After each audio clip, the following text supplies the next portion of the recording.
सबसे पहले हम अपने पवन भैया का गीत गाते हैं कि तू लगावेलू जब लिपस्टिक हिले यारा डिस्ट्रिक्ट जिला टॉप लागेलू कमरिया हाय कमरिया करेला पालप लॉलीपॉप लागेलू।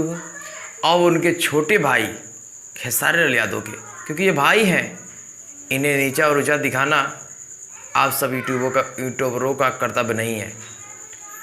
कि दिल ना लगई हा फिर मिलहू नई हा कि अब जा जा जान भूला जाई हा कि हमरा प्यार के बदला में बुलका दिले बाड़ू हो तू जब दिले बाड़ू हो तो दगा दिले बाड़ू हो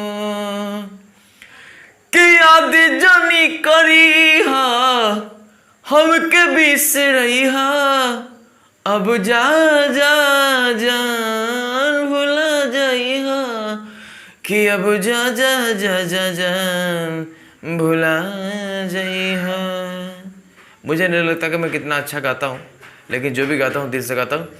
अगर आपको भोजपुरी से के जेन्युइन खबर चाहिए तो आप मेरे चैनल को सब्सक्राइब कर लीजिए।